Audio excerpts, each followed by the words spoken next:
I hope I am audible.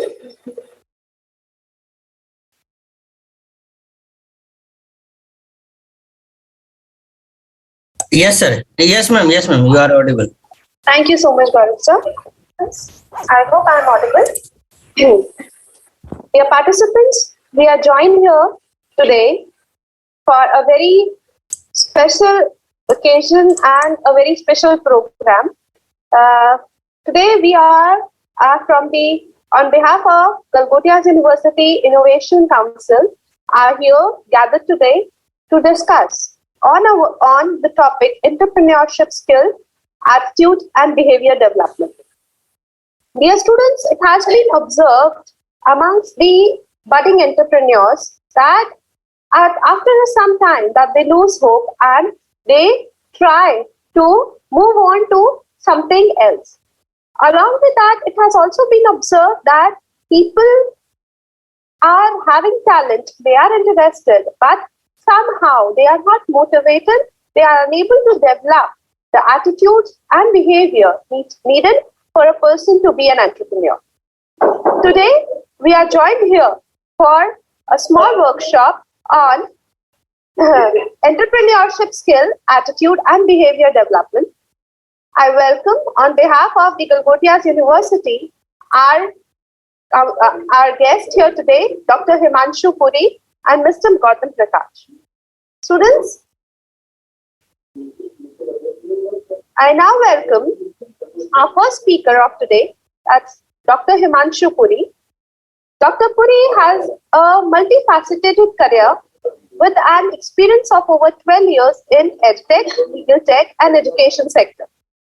He is the chief consultant with GrabGuidance and EdTech venture, which has created first of its Uber for education sector for providing one-to-one on-demand session online for doubt solving in academic career and career domain. He is also associated with Legit Quest as a co-founder and CEO, raising $1.2 million in pre-series, a funding round. He has worked with an edtech startup, upgrad.com, in their early team, which is today a unicorn. He has also an experience in working with various universities and B schools, that's business schools. He is a doctorate in the area of management and holds a double master degree in commerce and business administration. Dear sir, we are delighted to have you here and extremely thankful that you are able to spare some time for us. I request you, sir, to kindly address the gathering. All right. Thank you so much, Mrs. Sharma, for the recording stopped. Lovely, introduction. So, as I could, yeah.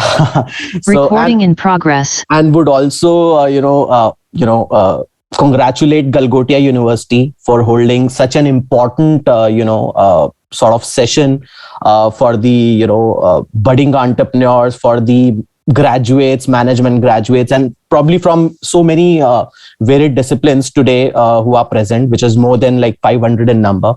And it will be amazing, experience for me to share whatever insights, I have been able to collate in the last, 6 to 7 years being present in this whole startup ecosystem. So just to start off, definitely, I'll very much, wanting to focus on the theme of today's workshop because,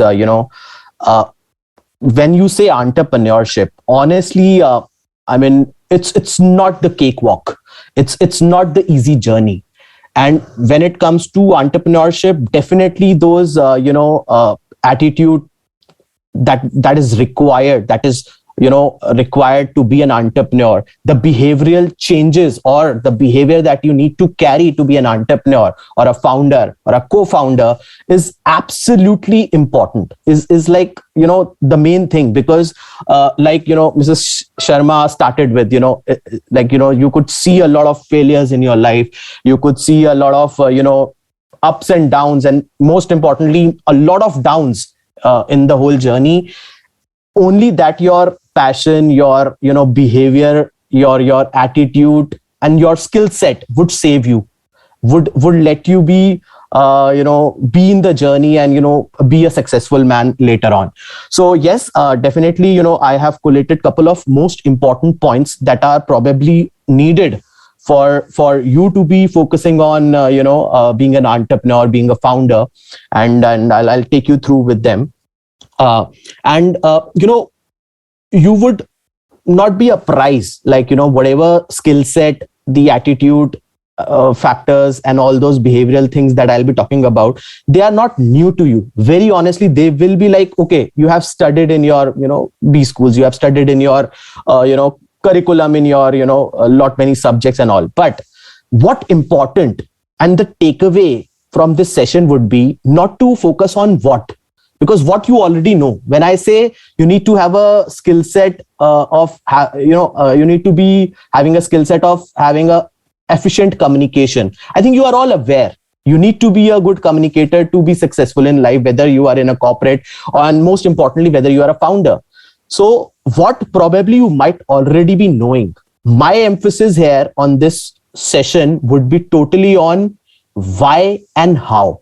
So by why and how, it means why it is this skill important for you to be an entrepreneur and a successful entrepreneur, and how you could achieve that, how you could attain that skill set is somewhere that you need to focus on.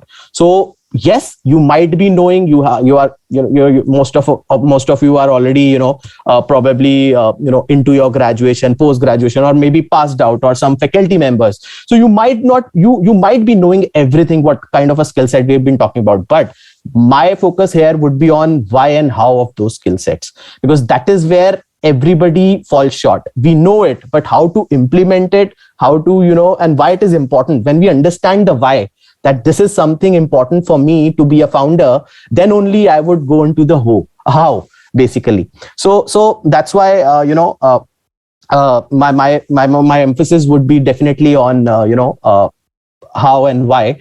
So talking about the first skill set that any entrepreneur or founder is required to have is basically a problem solving mindset. Again, we might have studied problem solver and all those things. When you go for an interview, the interviewer definitely wants you to be a problem solver. When you want to enter into a corporate, everybody wanting to have this kind of a problem solving attitude or a skill set. Why this is the most important thing in an entrepreneurship, why it is most important for you to be a founder, you need to have this kind of a skill set, that you have to be a problem solver. There's no other way around, because when you talk about entrepreneurship or starting your own venture, today the venture, you must have seen the ecosystem. Today the venture are focused on totally innovative product and services, right? Talking about the examples like Uber, Ola, Zomato, Swiggy, we never thought of these kind of ventures maybe 10 years back. We never thought like somebody like a Zomato will come up and the food delivery will be happening door to door and all those things. We never thought by just click of a button the cab will be arriving at your doorstep. Never. So all the ventures that you see in the startup are innovative. Why they are innovative? Because those are based on a unique solution. Those are definitely coming up with a mindset that it is trying to solve a particular problem, right? Earlier something was not there. Earlier a guy was supposed to call a restaurant, talk to him for 5-10 minutes, discuss the order, and take up a follow-up on the call itself. Very tedious process to order a food, right? But that was a problem. Try and understand, think from a founder's perspective. When Dipinder Goyal came into this, he definitely thought it as a problem, that why a guy is required to call a restaurant 10 times and make sure where he is, where the delivery guy is, and all those things. So that is the problem, and he focused on that problem. And when he focused on that problem, definitely he worked out on possible solutions. And when you work out on possible solutions, you start your venture and you come up with a minimum viable product, which is an MVP, a sort of a solution in the form of a product. So that Zomato app is a product which is trying to solve that problem. You have to understand from that perspective. Here we are talking about that problem, which is again not just being experienced by one guy, and it might be experienced by thousands, lakhs and crores of people outside world, right? So that's where problem solving approach is the most crucial aspect. Like Mrs. Sharma introduced that, I've been associated with, GrabGuidance. So I'll tell you, everybody's today aware of, sort of edtech sector also. I'll take you through with one more example. I hope I have shared my screen and you would be able to see it also. So everybody is very much aware of the edtech sector. We are totally flooded with, online courses, recorded courses, lot of, big sharks like, Byju's and Vedantu solving out the offline tuition to the online tuition. But again, there are certain problems. So like GrabGuidance is focusing on a very unique problem. There are like, 1/4, 1 out of 4 people taking the online tuitions. So for Vedantu, 25% of the audience is basically the people who want to take the tuition. But we are focusing on the rest 75%. There are people in the market who have a problem, who can't afford a tuition at all. In the tier 2, tier 3, tier 4 cities, there is no concept of tuitions, honestly. People still have doubts. People still have problems. So that's why we created a portal and where we can connect one-on-one, a teacher and a student, for solving the doubts on a real-time basis. Very simply, if you see, if I'm a 10th class student and I want to get connected with any maths teacher, I'll select 10th, I'll select maths, and here I go. I get, access to all the teachers which are brilliant, possibly, and if in case I select anyone, definitely I get an option to get connected for like 20 minutes in just cost of 170 rupees. So that's a unique proposition. If you are thinking of getting into a sector which is already, for example, saturated, you have to think innovatively. You have to think like, is it like a problem, which is there in the market and I need to tackle it differently? I mean, something which is already existing in the market can also be your product, can also be your service. But again, then you need to understand how I can do it differently. So problem solving mindset is not a small thing. It's not that, okay, there is a problem. Okay, everybody needs food. Let me come up with a restaurant. I would say that is not a startup, right? That's a business. That's an old school business. I hope you got the difference. So when we talk of startup, it has to be tackled in a very innovative way, very different solution that is actually taking up a problem which is a real problem in the market. So that's one sort of skill which is utmost important, I would say. Another thing, now moving on to the second part, which is the leadership. Again, we have been bombarded with this leadership kind of a gyan in almost every of the session, probably in your every of the textbook, right? But honestly, I'll give you a different school of thought here. Very honestly, I was not a leader. I'll be not shying away from accepting this fact that, I was not born as a leader. I was not a leader at all. I have worked in corporates. I have worked with, education sector as an employee, right? But possibly there are two things. You can develop that kind of a skill set and an attitude, or you are born with it, possibly, right? If you are born with it, amazing. Then, you will have a more inclination towards more risk taking things like, starting your venture and being a founder and and all those things, right? But if in case you still don't feel as of now that I don't have a leadership skills, I don't consider myself as a leader, but you can develop that kind of a skill set. I am seriously telling you, this is basis coming all the experience that I carry. You can really work out on all these skill sets. If the your mindset is not problem solving, get into those new startups, understand how they are tackling it, how they are coming up with the innovative solution, read more about that particular domain, and you can get into that skill set very easily. Obviously, it will take some effort. Why I say easily is just because you can do it, right? So similarly, if you don't feel yourself as a leader, don't shy away from this startup ecosystem. If you are wanting to have your own business, wanting to have your own venture, and you are seriously inclined towards making a difference in any sector or anyone's life, go ahead. forget about those skill sets that you don't carry. You will evaluate your own journey and you will start learning from your own journey, and you will enhance those skill set during that journey itself. So coming on to the leadership, why it is important, again, you know what to pata hai, leadership hum sabko pata hai, there's no add-on gyan. But talking about why it is needed, I think again most of you must have already understood, because when you talk yourself as a founder, it means you are leading the organization. Although it might be starting with 2 people, 3 people, 5 people down the line, it has to be an organization, 100 plus people, maybe 5,000 plus people and all, right? So point is, at the end, when you are the guy from whose, mindset that unique solution has come up, you yourself has to lead that.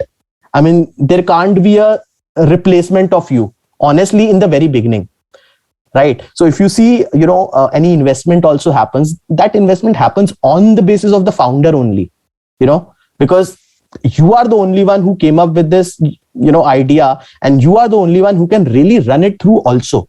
It's not that, you just set it up for 2-3 months and now somebody else can take it up. It's very difficult. It's actually not possible kind of a situation, because if you have nurtured a venture, nobody can run like the way you can do it, right? So similarly, again, coming on to this leadership part, yes, you have to act as a leader. Why? Because obviously you have to lead the organization. It's your brainchild, it's your baby, and at the end, you have to develop the whole team and run the team, right? You can't just delegate. And honestly, when you start off with a new venture,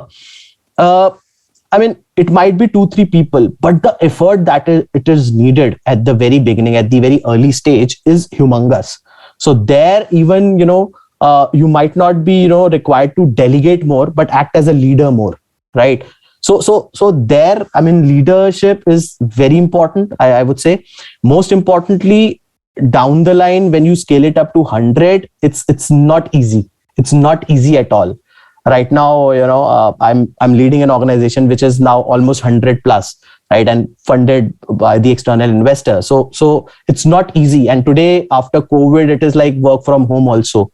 So you are managing a team which is working from all across India, and you have to take care of their fulfillment of their objectives, their targets, and their work deliverables, everything virtually. So yes, you have to have that kind of a attitude in you, and if in case you don't have it, don't worry at all. You will grab it during the whole journey. I'm seriously telling you, that's nothing to worry about. Moving on to the third most important skill set, again, I think you must be familiar about the communication part. When it comes to running a organization, when it comes to being a professional, working even in a corporate, you need communication skills. Everybody knows that.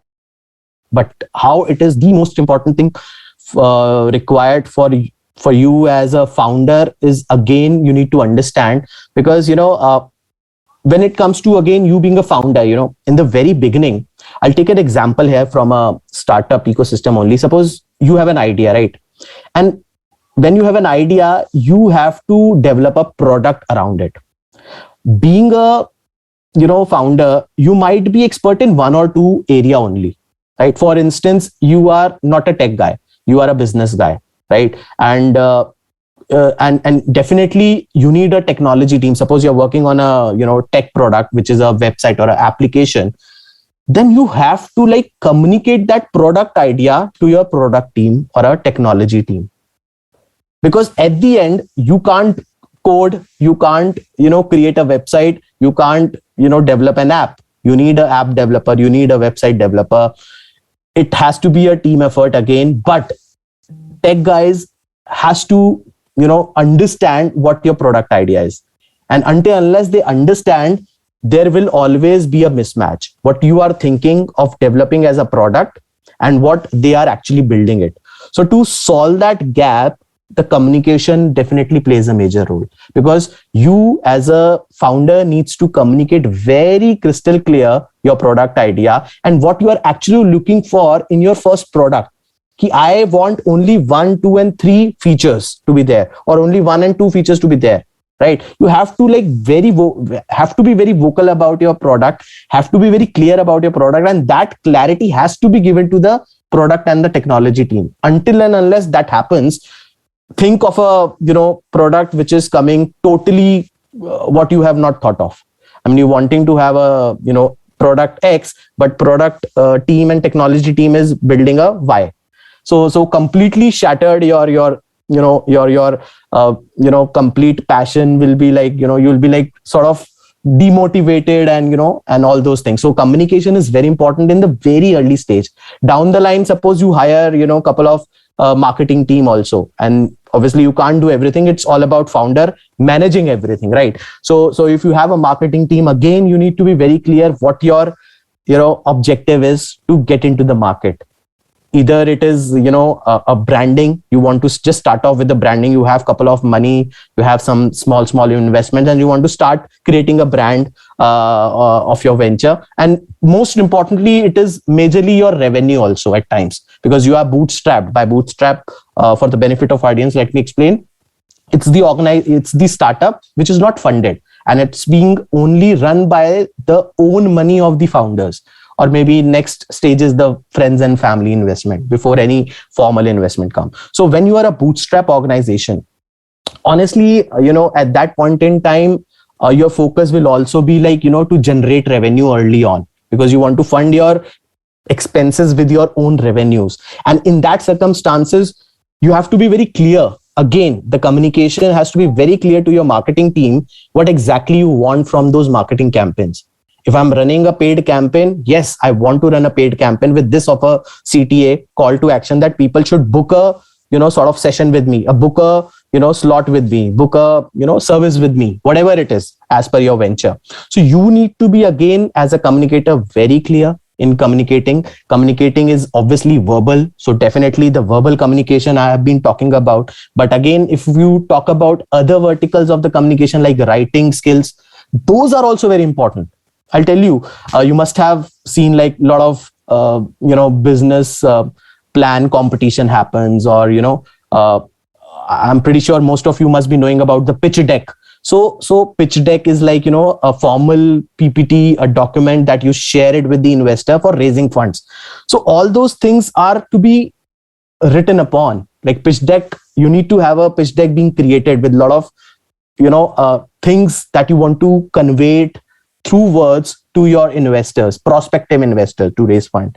Most importantly, you have to, probably are talking about a website to be created. Some content goes on the website, and you might not have a bandwidth of hiring a content guy separately, because you have just started with a small amount of money, say 4 or 5 lakhs. You can't just have a team of content writer for writing content, or you might outsource also. But honestly, when I launched my first website, I wrote the whole content myself.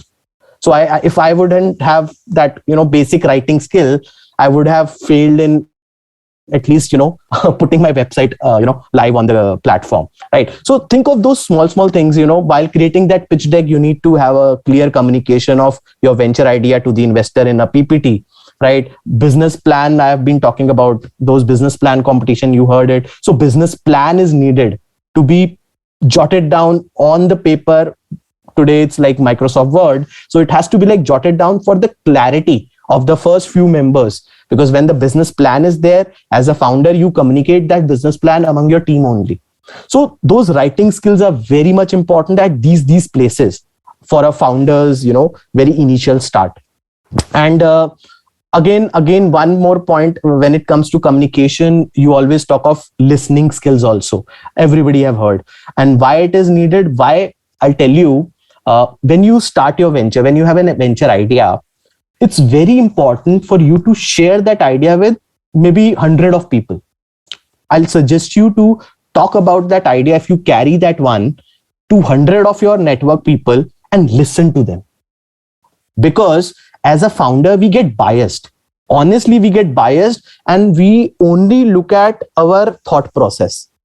We become very biased. Okay, I have thought this will be the next revolutionary idea. That is the mindset. Every founder has it in a very initial stages, but that is also wrong. Why? Because if you talk about that idea, you might get a response out of, say 7 out of 10 people saying this is rubbish. You might get that response. I don't know. I'm just talking about a hypothetical situation, but it might happen. 7 out of 10 people say it is rubbish. What are you talking about? Yeah. Right. So again, when you become a listener, you talk about your venture and listen about your venture idea from other people. What is their response on it? You get the reality check. It might not be, again, talking about the situation, which might not be that extreme where you get a response like rubbish idea and all, but still out of 10, 9 might say, okay, yeah, that sounds good. But 1 would be a smart guy who would provide you with another dimension maybe, which can actually change your idea to a better idea. I'll tell you an example of GrabGuidance only. So when I was, brainstorming on this idea in early 2020, so I spoke to one of the digital guy. He was a digital transformation expert. Right now, he's in Canada, very experienced guy. And, when I was talking to him, he gave me an altogether different idea, because I was totally working on one thought process, working on a career guidance aspect. But he told me, the career guidance is probably, has a very short lifespan. By lifespan, I mean, probably, career guidance might be needed in 4 times in anyone's life, maybe at 10th, 12th, or graduation or post-graduation, for instance, or the early stage of, joining any corporate. But academic is totally vast. When you talk of the quantum of, business that can come on the academic side is huge. So he gave me that new dimension. So when I spoke to him, obviously, I was not completely inflexible. I was flexible enough to listen to him. I was a good listener, and that is how it impacted my whole venture idea. And I pivoted at very early stage. Okay, let me not just work on this. Let me just add on this also, because this makes a lot of sense, right? So similarly, being a listener is why it is important. You have understood, and how it can really impact your idea, your journey in the very early stages of you being a founder, has a lot of impact. So another thing is, I'll give you one more example. Suppose, you are pitching. So by pitching, I mean, again, you are probably sitting in front of investors and trying to raise, say, $1 million US. So again, you can't be, present yourself as a founder who just speaks, because the people who are sitting in front of you are the, people who have already, passed on that stage, who are already smart enough to understand your sector, your business idea. And at that point in time, if they give you any feedback, maybe, if you are pitching for the first time, you're meeting any investor for the first time, if they give you a feedback, you have to take it as a good listener and work on it. Obviously, that's the later part. But having said that, because you can't have a debate there, because I have thought this is how it's going to be, it's my product. You can't be like that. You have to act as, because they come up with a very, very rigorous experience. They know it. Most of them, they are from that background possibly, and they know it better than you. And that is how, if they give you any feedback, that's again very critical, because any investment round doesn't get closed in the very first pitch. You might be required to pitch into hundreds of investors maybe, and then you get to a stage where you are funded. So it's not easy journey again. So being a good listener is again very important. So communication was the third part. So just to summarize, I have spoken about problem solving mindset and how you can come up with a innovative solution on that. Is somewhere you have to figure it out if you are thinking of a venture, getting into a startup. Second, we discussed about just a second. Second, we discussed about leadership. Yes, that's another most critical factor. And the third one, we talked about the communication. Although they sound very simple terms, problem solving, but you understood the context into this startup ecosystem. The context for a founder when he's having his new venture being created, and why it is important, how you have to actually go through with it, so that you are doing the right stuff at the right time for your startup. Right. Coming on to the fourth part, Fourth one, I'll talk about uh, another most important, which is perseverance. I think this might be a new terminology for a lot of people, but just to drill it down and keep it simple. So perseverance is basically you are sort of persistent. Persistent, again, very much sounding like term with consistent. So consistent means you are stable all the time, but persistent means you are onto that always. You are very determined onto what you want to do. So perseverance comes from there, that you are very determined and persistent to what you really want to do. And that is the most important, again, skill set, one of the most important skill set you need as a founder. Because if you are not persistent, if you are not determined, if you are not sticking to what you want to, I think then entrepreneurship is not a cup of your tea. Because if you are thinking that, okay, in today's world, by looking at these Byju's, Vedantu, Ola, Uber, Zomato, you think that it is the most easiest thing. You can just start off and you can next year raise a fund and all those things. So I think I'll break your myth here. It's not that easy. You have to be like persistent, very much determined to be on your track and keep on changing your track also whenever it is needed, and run it through long years to reach at that stage. Today we know Zomato just because it's been like more than 10-12 years now, 10 years, maybe more than 10 years, right? We know all these big names because they started very early on, right? So it's not that when we know that this company has come up, there is no hardship that their founders have done it. They have their own journey. I think I've been taking the example of Zomato.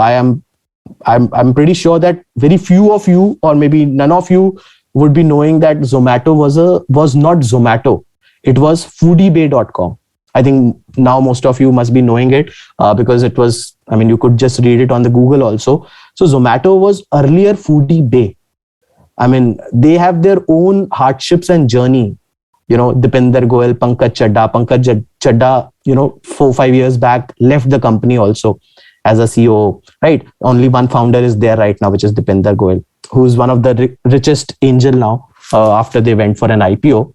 But you have to understand, because they started with a small office in Shapurjet in Delhi, right? One, room sort of office. And, from there it got started. They must have pulled in their money. They figured out a problem, and I'll tell you what problem they figured out, because, they were like bachelors and they used to work in one of the company in Gurgaon, consulting firm, Bain and Company. And, they were friends, and obviously, they were bachelors and they used to order food a lot.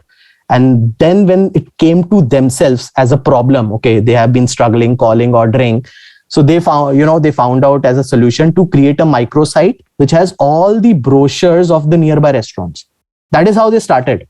They just scanned all the brochures, that printouts, those used to come in the newspaper and all, and created a micro website, because one of them was a tech guy, right? And that is how they got a good response from their colleagues. They did it for their friends in the office, which was a big company. So they got a good response. And that is how they started with a food directory company. It wasn't a food delivery. It was a food directory, and it was a foodiebay.com. Then when they got funding and all, so they rebranded, and obviously Zomato, rhyming it with tomato, came as a brand for them. But yeah, and just one more example here. I think I'll take the example of Snapdeal, because I am on to the point, which is perseverance. Kunal is the founder, of Snapdeal, right? So Snapdeal was not a marketplace, e-commerce platform. If you read out, Snapdeal started with an online, not the online, even offline coupon book printing company. There used to be coupons 10 years back of, say, Nike 15% off, some other brand 10% off. So they used to deal with the merchants, collate those coupons and print those books. And those were the coupons which they used to sell for like 500, 1,000 rupees per copy, having 50 coupons. right? Then they figured out that this is a biggest problem, that carrying a coupon book is the most difficult thing. Nobody does it. So they jumped on to creating the SMS coupon. So you must be remembering there used to be SMS coupon, 15% off on so and so brand, because SMS is still convenient because it is virtual and can be easily carried out, on a mobile and shown to the merchant for a discount and all. Then that also failed. They did not get a good response. Then they moved on to cards, coupon cards, like a credit card. They used to have a discount cards, and that discount card was the third pivot. So pivot, by pivot, let me just, for the benefit of audience again, and this tell you the this meaning of the pivot. Pivot means changing your track, in a very layman's term, changing your business idea, tweaking your business idea, because the earlier stuff was not working. So that's why you tweak your business idea, is what is known as pivoting in a startup ecosystem. So when the coupon books did not work because they were bulky, nobody used to carry them, they jumped on to SMS coupon, but then they find, SMS coupon is again, sort of not working out for them, because as per their estimate and expectation, they used to, give it for free in the beginning. When they started monetizing, nobody was paying for it. And then they thought of discount cards. So during that time when they launched discount card, corporates were the most, critical target group for them. And I mean, they got a little success there on the discount cards. So third pivot actually made them a little bit successful there. And then they got a funding of 2 million from Clary, on the basis of not those discount copies, the hard copies of the coupons, not just with the SMS. It was basis the discount cards, which they used to sell it to the corporates, because corporates mein employees ko discounts milte the and all those things. So then they got the first funding after such a rigorous kind of a pivoting. They did it, and they've been working in Kunal was working in US and he shifted India and all those things with, and the journey was not simple. So they were very persistent. Okay, we have started something, we saw this opportunity in US, let's stick to it. It may be requiring certain tweaks basis the Indian audience, because the idea they thought was actually a US idea, because he was working in US. So he came with this idea from US, but any idea working in US will not most probably work in India, because India is a very different market. And that is how it took him couple of pivots to actually get a bit of a success.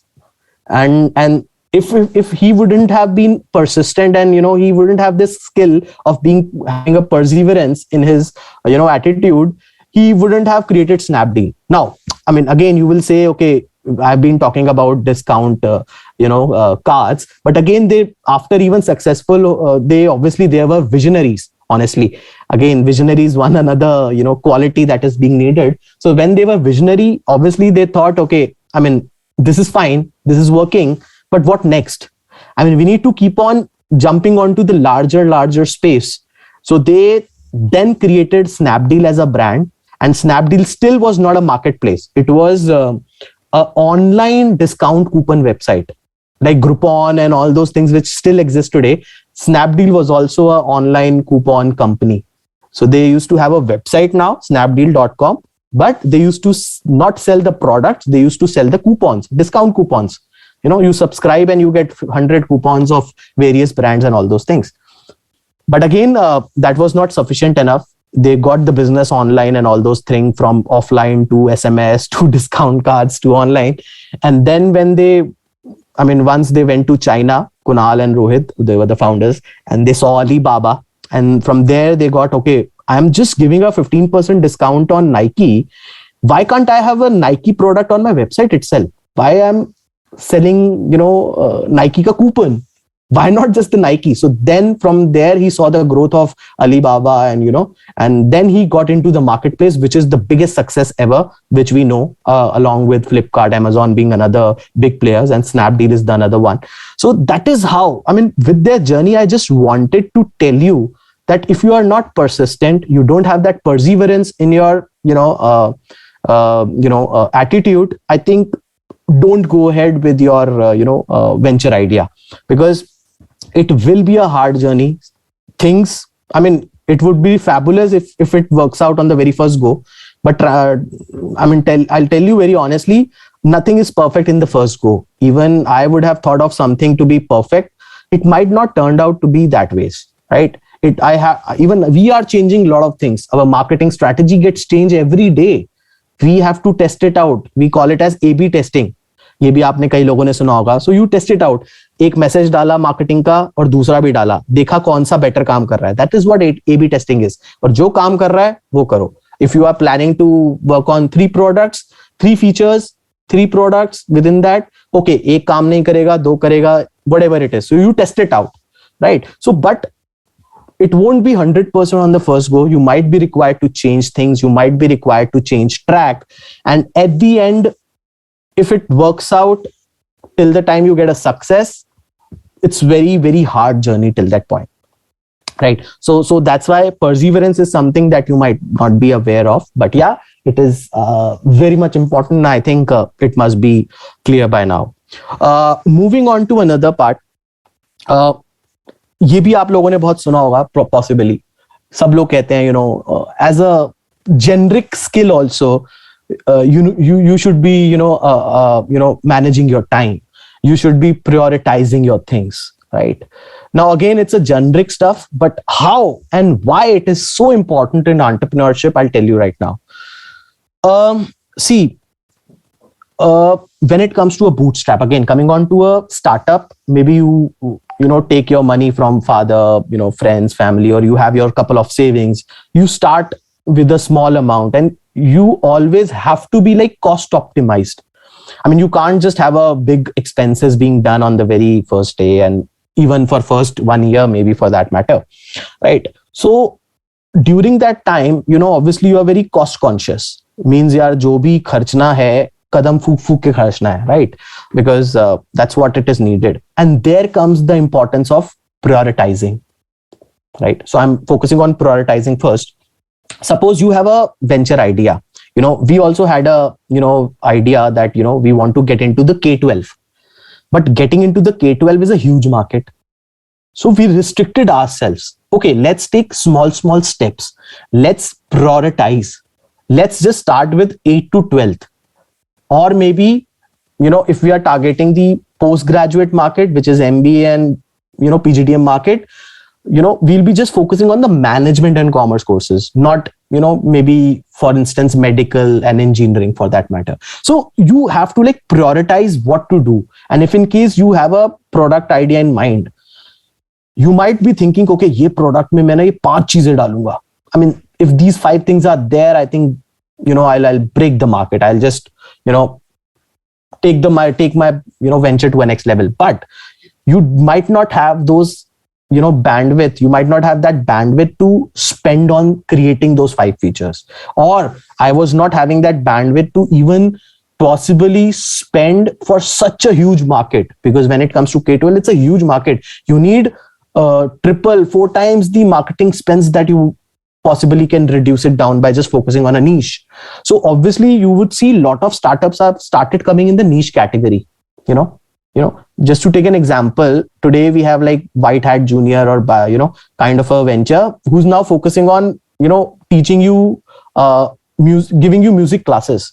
But now I was reading about a venture who's just, who has just launched and raised a fund, who's only into teaching you guitar, right? So that's there as a venture, which is funded also.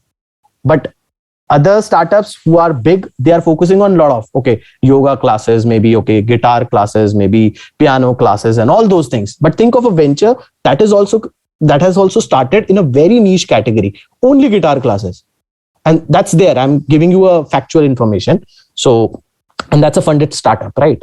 So that's also have started happening. Why? Because everybody knows if I'm going full on, I would, end up spending a bomb. It means I have to have a huge, money to spend for marketing, for product development, for creating the team also on HR and everything. That is possibly not possible, that might not be possible in the very beginning for you. So you have to be very, very, focused toward prioritizing. what you need to do as a founder. You might want to create a Mercedes, but start with a Maruti, and I must have used the word minimum viable product, by just again for the benefit of audience. Minimum viable product is basically a product with which you hit the market, a very basic kind of product, satisfying and solving the basic need that you have foresee, to solve out for your target group, right? So that's why I'm comparing a Mercedes with a Maruti. So if you are thinking of creating, talking about your product as a Mercedes, don't jump on to creating that on the very first day, right? Prioritize. Start with giving a basic feature. What is the basic feature of a car? Moving a commuter from point A to point B. Maruti also does it. Mercedes also does it. So I can't spend to create a Mercedes, right? अभी वो मेरी brand भी नहीं बनी है, मेरा उस level का product भी नहीं बनेगा, because I am very, small, and I have to fight with lot of big competitors, right? And every sector is crowded. You know that. तुम health tech बोलो, ed tech बोलो, food tech bolo. I mean, every sector has so many startups, so that's the reality. They have so many startups. So you will have a competition coming in. If your idea is innovative, fair enough. You will still have an indirect competition. So that's what direct and indirect competition is, right? So point being, don't just jump on to creating everything. You have to prioritize. You have to prioritize and come up with a product or a service that satisfies the target group ka basic need, right? And that's why product development में, marketing में, सब में prioritize करना पड़ेगा कि कहाँ पे अगर product develop भी कर लिया and you have again 3 products maybe in the very beginning with a very one small features as an MVP, 3 में से मैं पहले किसको market करूँ? Prioritize, because you might not have a funds to market all the things, right? कहाँ पे करूँ? Which platform? Should I do a paid marketing on Google, Facebook, or should I do a marketing to a B2B segment, B2C segment? Lot many decisions will come on to you. Lot many. Product alag, marketing alag, team hiring alag. Prioritize. The only solution is prioritize. कहने के लिए आसान है, but जब करने पे आएगी, mind my words, guys, this is the most difficult thing. You have to act smart. You have to be taking those decisions so quickly. Churning out your decisions so quickly. इसी पे एक और philosophy, let me just detour a bit and I'll tell you one more philosophy. I was reading one of the article from one of the co-founder, and he was emphasizing on the aspect hire fast, fire fast. So I think again you must have understood very self-explanatory statement. Hire fast, fire fast. It means the founder today doesn't want to spend too much on thinking.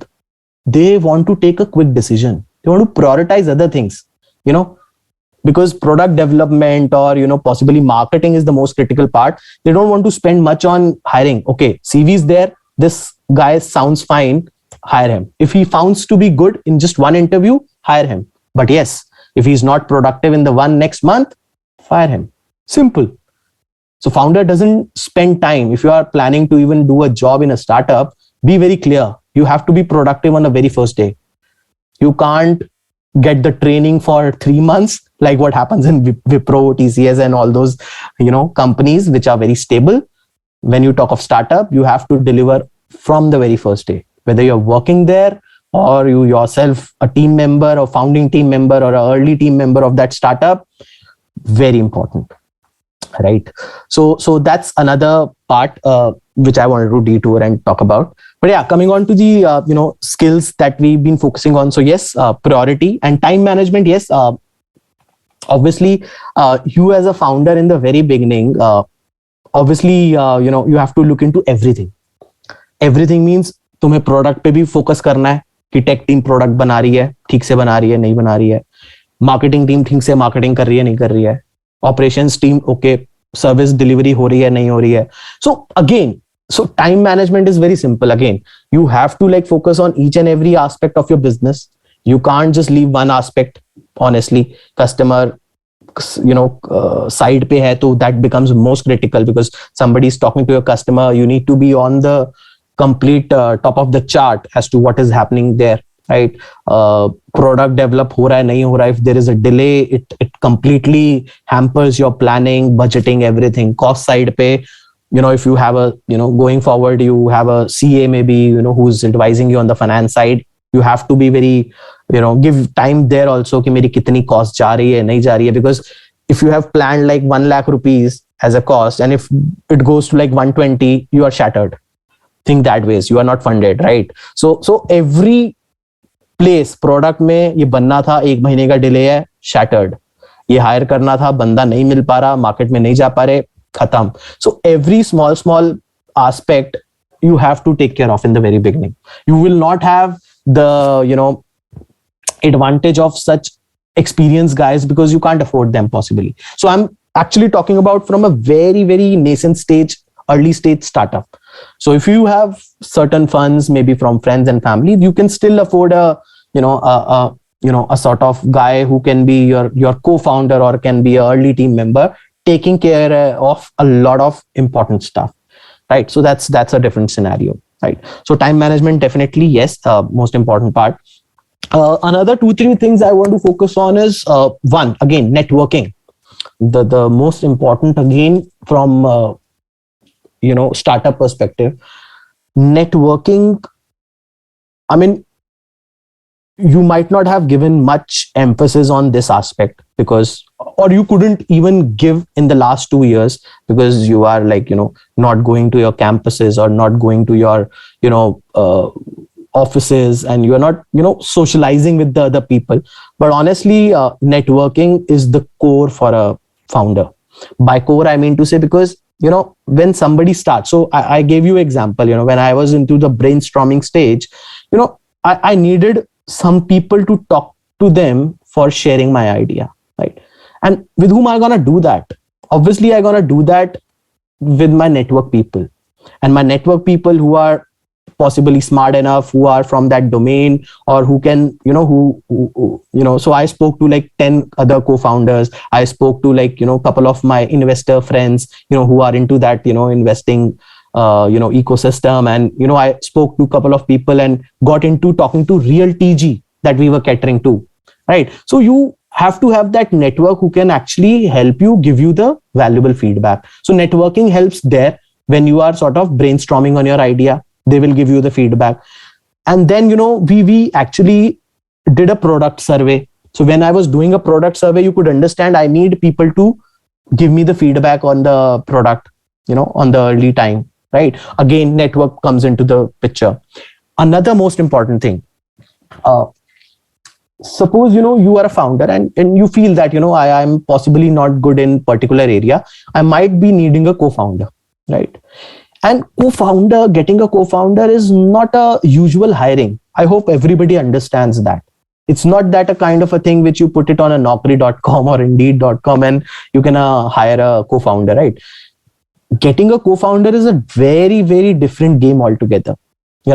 What happens is, because when you are talking about person sharing your responsibility and taking a high level of risk as what you're taking, getting that guy, you could imagine, is not simple, right? Because everybody is not open to take that kind of a high risk, right? Everybody is not open to contribute possibly capital wise also into your brainchild idea.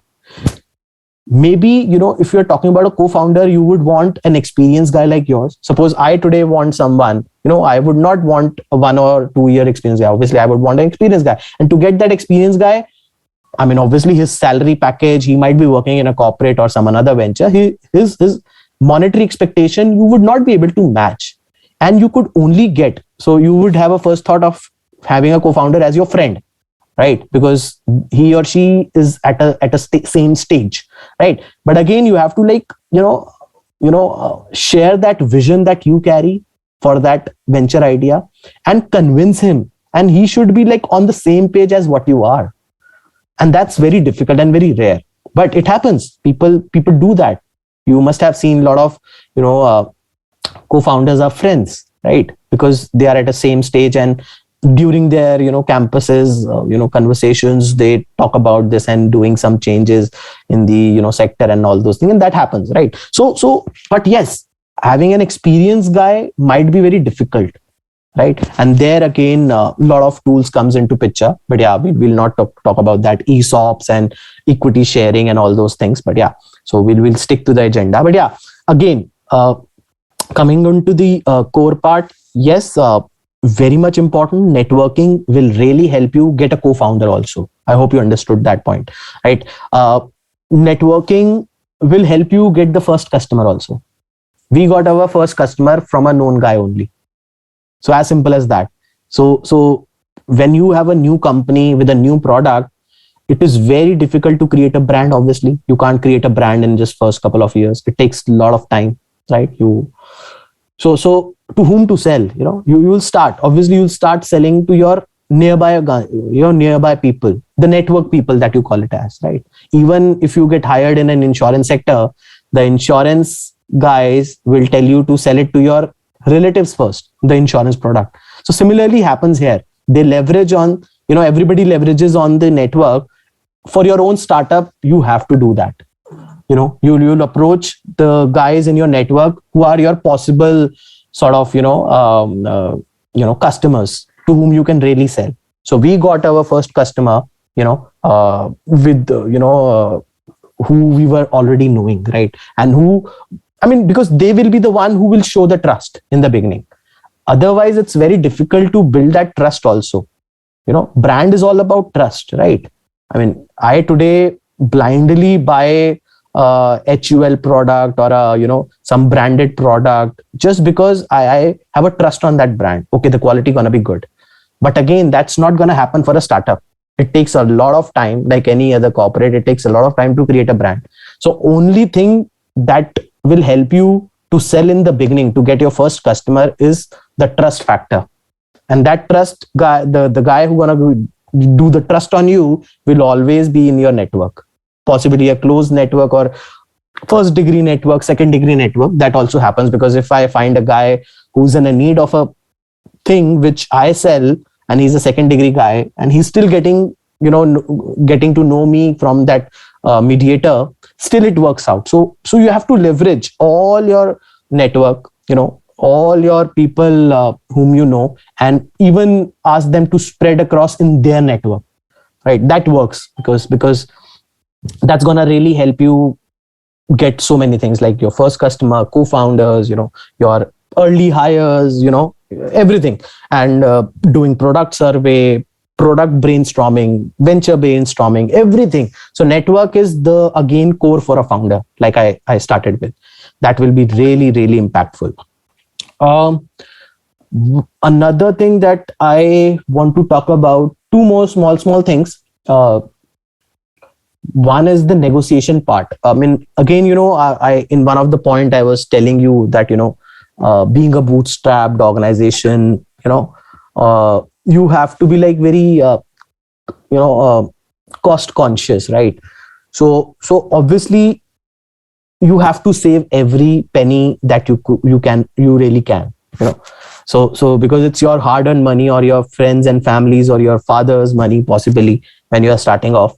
So you have to be like a hard negotiator. There's no other alternative, I would say.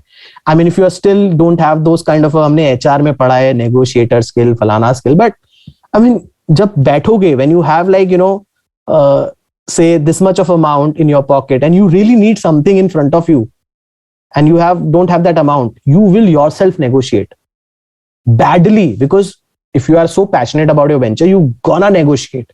There's no other alternative. I'll tell you an example here. So I was actually hiring a guy, and it was a mid-level mid-level hiring. It wasn't a senior hiring. So somewhere I figured out a person, and her expectation was around 60,000 a month and all those things. But I after interacting and all those things, I was so damn satisfied that if she comes into my team, so it can be a really beneficial outcome for my organization, for my startup. I was so damn sort of you would say, determined and, sort of satisfied with that candidate that I really wanted. But we were bootstrapped. And we had a friends and family round basically at that point in time. So yeah, I had money, but the budget we said, okay, we can't get a guy more than 40 a month. My pocket doesn't allow. And I was not a negotiator. Again, I didn't had lot many skills which I've spoke today, but today I say I have got a lot. I have enhanced those, I have worked on those skills, and I have really got onto a stage where I can say today, if you want to negotiate with me, you'll find I'm a hard negotiator. I'm sort of a leader and all those things. But yeah, I did not have that kind of a skill early on. And you learn it through your journey, right? But in today's session, I'm just focusing on these skill sets so that you start working from today itself. Why to waste time? I mean, if you wasted 2 years to learn, I mean, you could just save it maybe by being a little proactive on that, maybe, for that matter. Yeah. So coming on to the point that I was making, the example I was taking. So yes, so I was very determined and very wanting to hire that candidate, but my budget did not allow. My budget was like 40,000 a month I can hire. But at the end, it was, couple of meetings and rounds it was required to sell our vision to her. We really sold our vision. After like 3 years, this gonna be this venture at this stage. And then when the revenue comes in, obviously, everybody earns the benefit out of it. And it is the fact.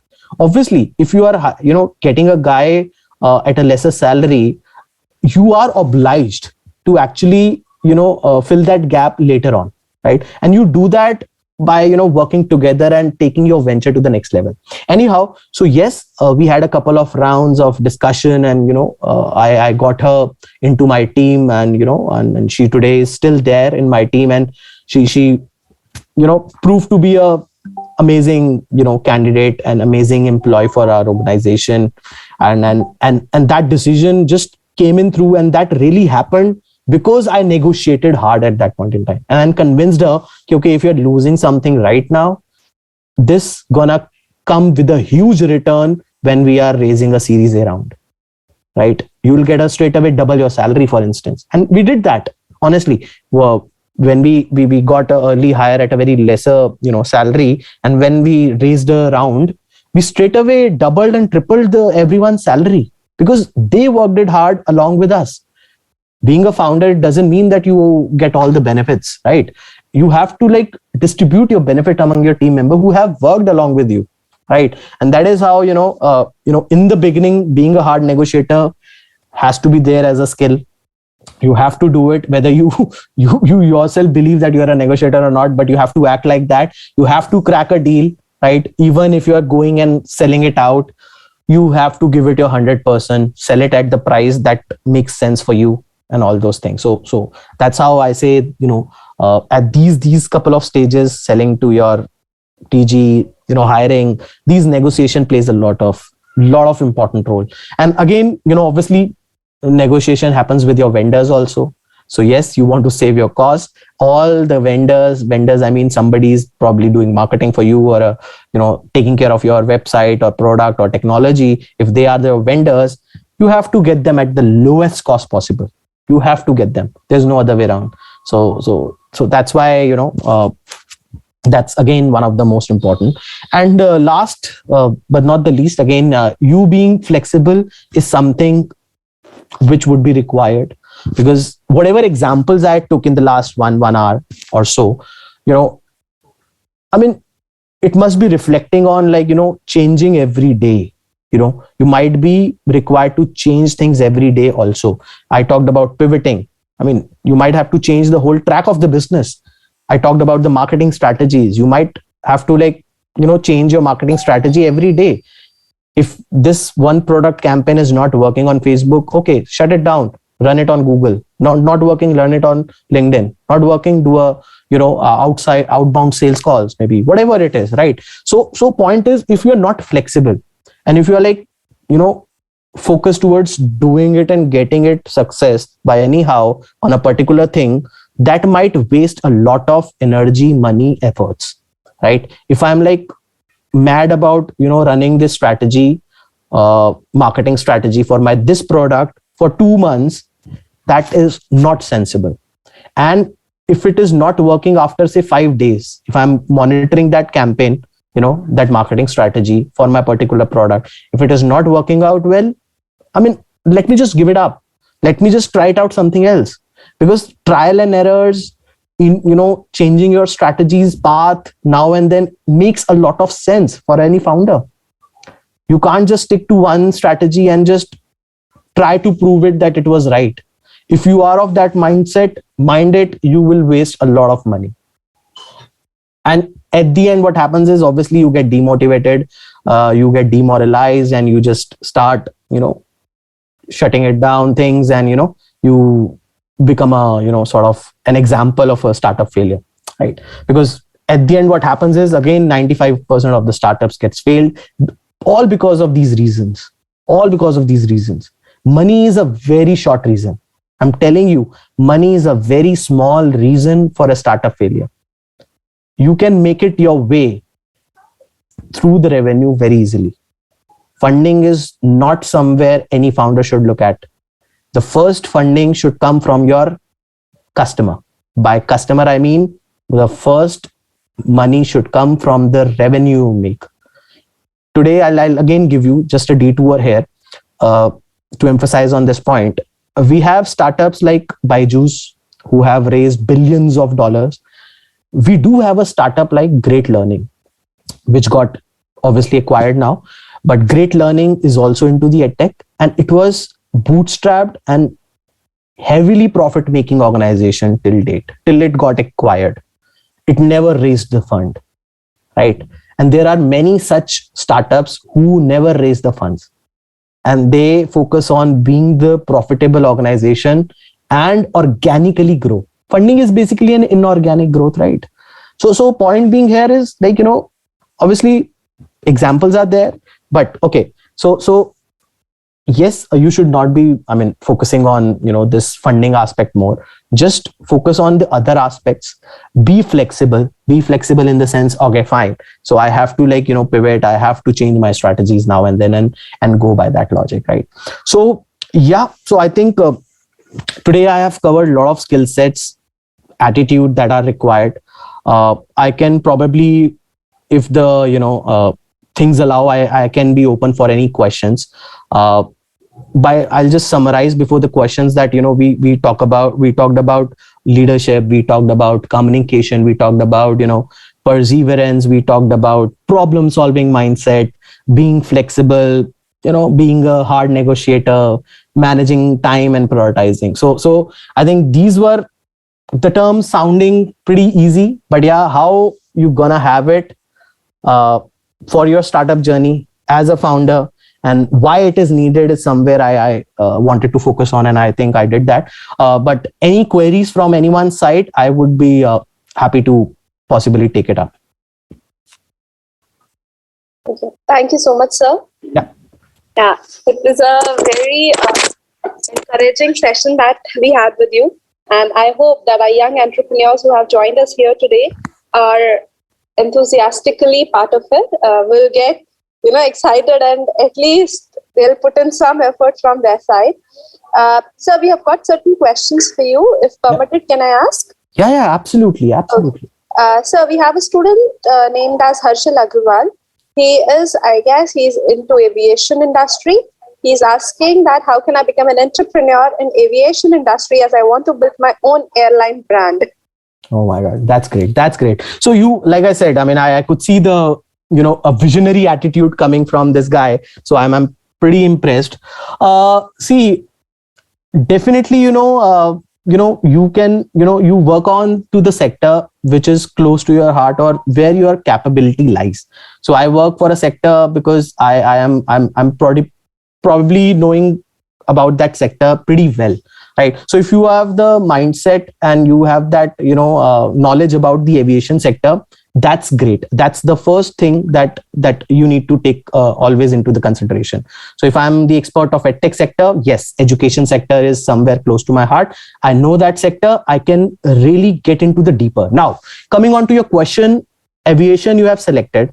Now you have to understand starting a new airline is somewhere you have mentioned that, okay, I want to do that. So you have your product and services are there. But what I will suggest here, very strongly, I will suggest here that, first of all, you need to again understand the core problems that are being faced by a commuter who's using the airline services. I mean, why you are just concluding that I want to start an airline? फिर तो ठीक है, खोल दो, कोई भी खोल दो फिर तो. I mean, if you have the huge money with you, because that's a most capital intensive business of running an airline. But yeah, point is just take a pause. Maybe you know the sector, think it through. What else can you do? What are the real problems? Because I started with the problem solving mindset. Don't just jump onto the solution. If you are jumping onto the solution, that's not the correct approach.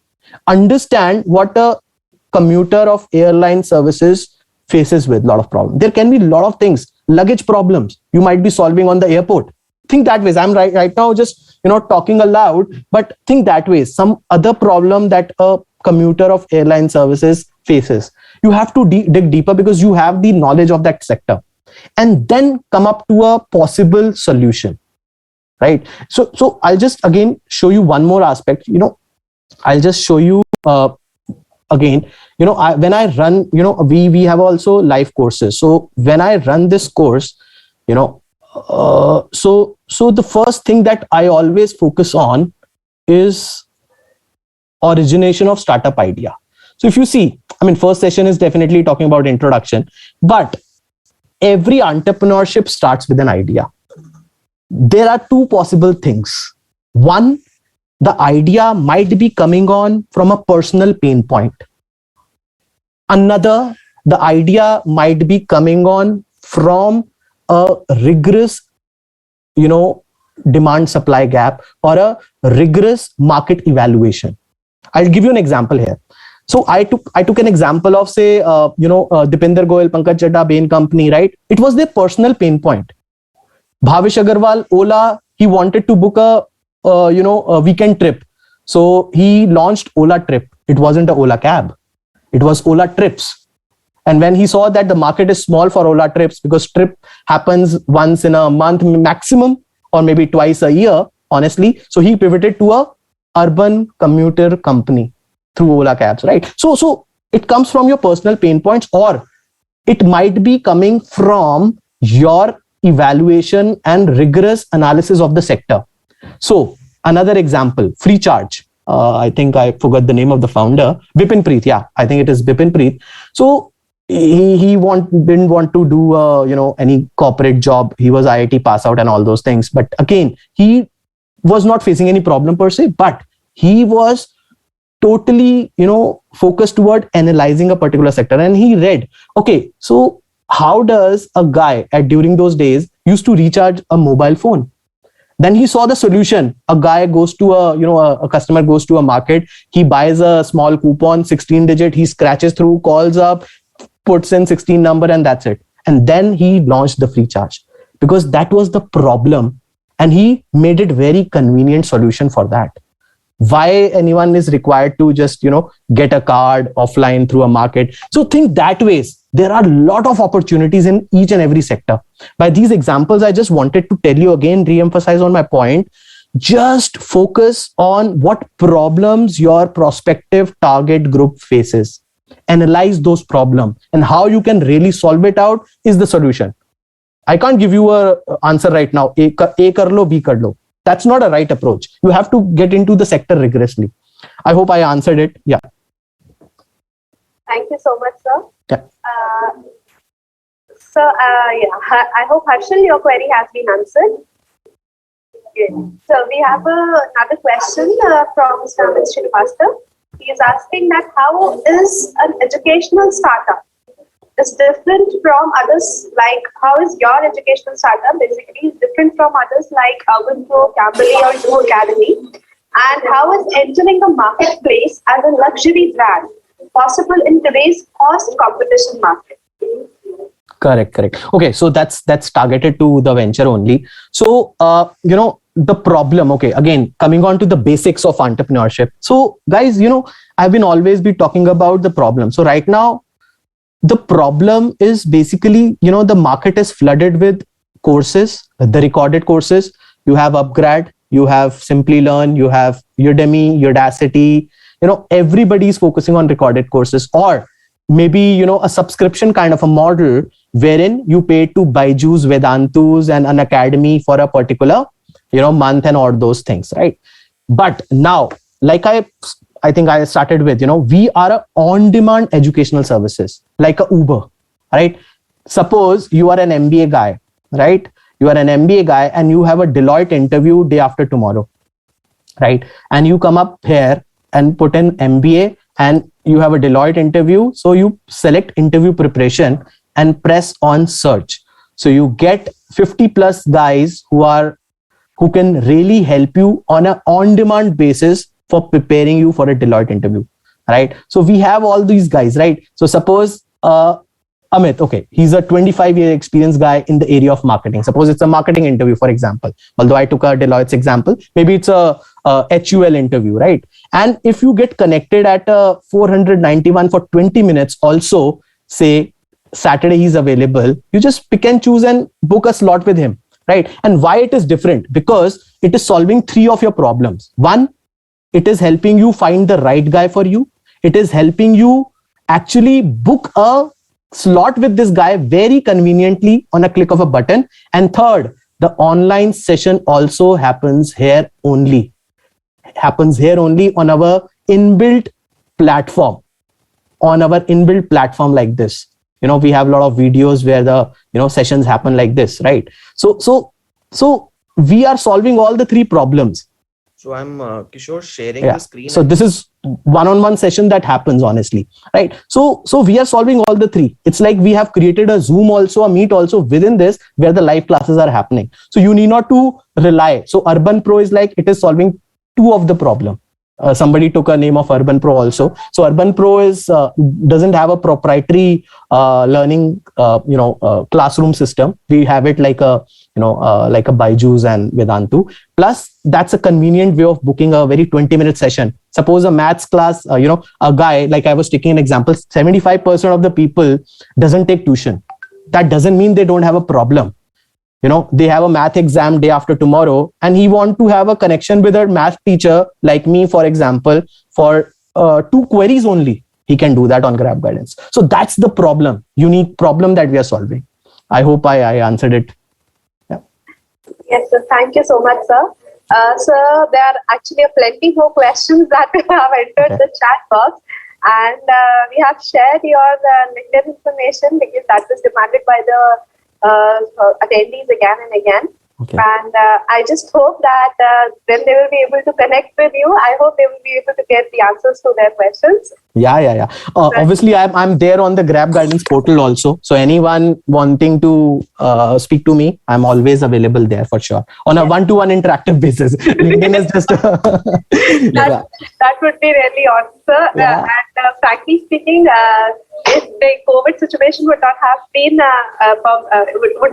here, we would have loved to have you at our institution. And once the situation subsides, we humbly extend the invitation.